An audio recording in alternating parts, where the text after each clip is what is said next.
Okay, hello everyone, welcome to Barry's Book Reviews. This is episode number 15. Today I'm reviewing The Road to Sampo by Hwang Sok-yong. Sampo-ga는길 is the Korean title. I've actually just started reading Hwang's autobiography called The Prisoner, which was just published very recently, just this month. So I thought it would be good to go back and read one of his most celebrated and famous short stories.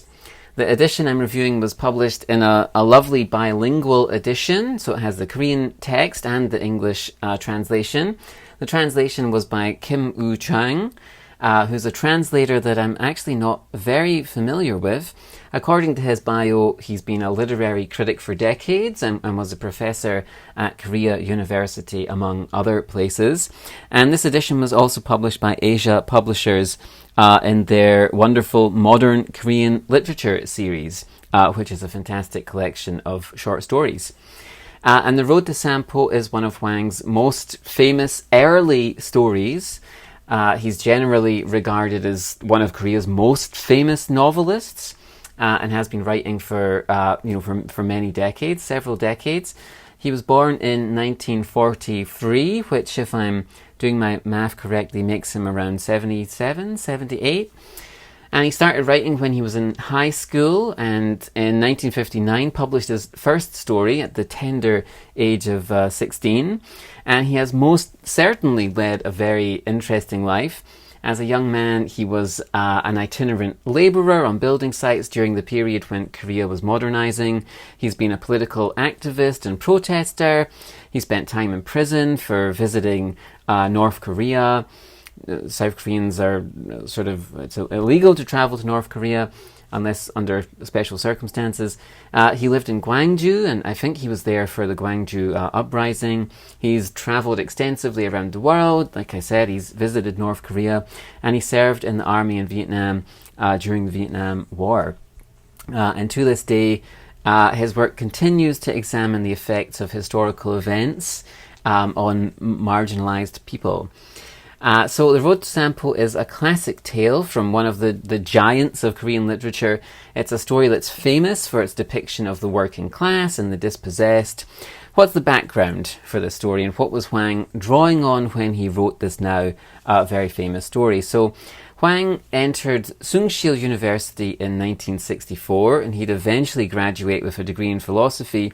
As a young student, he was arrested and jailed for joining a protest against the Korea-Japan conference. And whilst in prison, he met a day labourer at a nearby construction site who helped Hwang get his first construction job after leaving prison.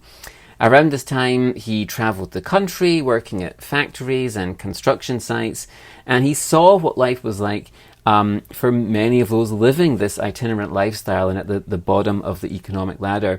And he drew on these experiences to write what is now often regarded by many to be one of the defining Korean stories of the period, The Road to Sampo. And it was first published in 1973 and is now celebrated for depicting Korean society in the years leading up to the early 70s. And South Korea, so at this time, was undergoing this sort of mass reorganization of the economy. The country was moving from an agriculture-centered economy to a more manufacturing-centered economy.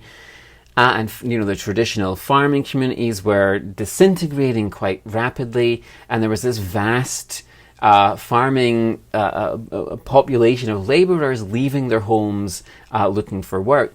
But at the same time, industrialization was still in its infancy, was still building, and there weren't enough factories that offered secure work for all of these people who needed jobs.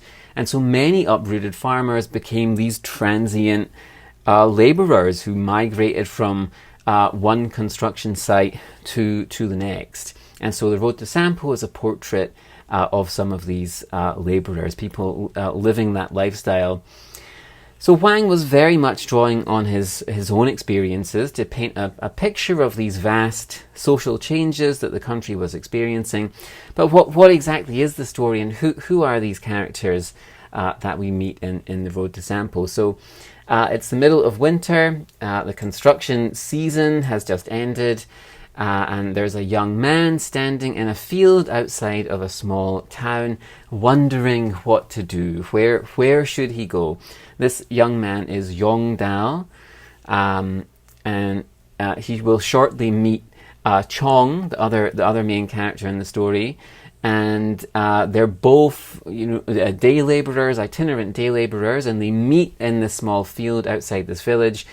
One of them having been chased out of town for sleeping with another man's wife, and the other, the older man, Chong, who's only just recently been released from prison.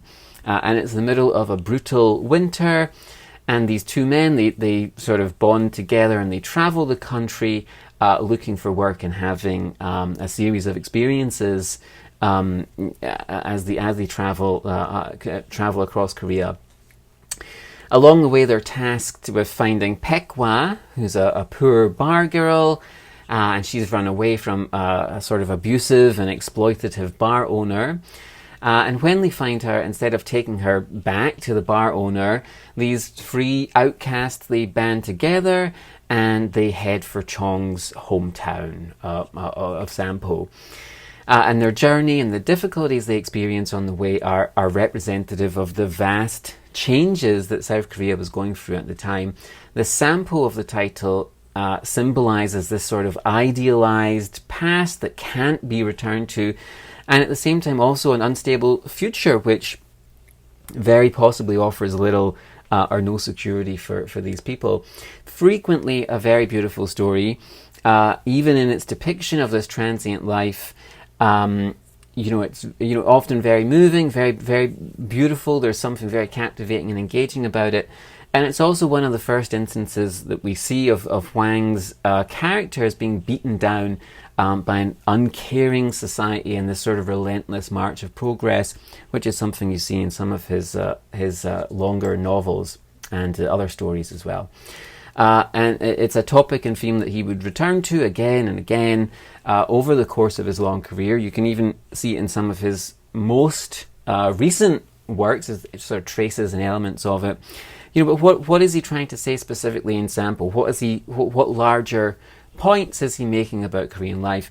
There's this very famous quote from Hwang in which he defined the reality of Korea as a nationwide state of homelessness. Like during this period, and maybe even outside of this period, but he thinks of Korea and Koreans as having this nationwide state of homelessness. And in his stories, he sort of explores the psychology of people who've lost their homes, whether they're symbolic or they're real. And home for Hwang seems to not just be the place that you're born, but an ideal of communal life rooted in feelings of solidarity and shared humanity. And his novels are often marked by the idea of home having been destroyed by something, by war, by progress, by social injustice. And the attempt to overcome this loss, how do you deal with that loss, is what he often writes about. And we see this in Road to Sampo. It's just sort of perfectly and clearly crystallized in the story. The Sampo, which I'm pretty sure isn't actually a real place on the Korean peninsula. It symbolizes this idea of hometown. But this past is dissolved for these characters. It's vanished. It's gone. It's not coming back. And it's a story about the fate of these people who've been sidelined by progress, right? There's no past to return to, and their future's uncertain. It's a fantastic story. I highly recommend you picking it up.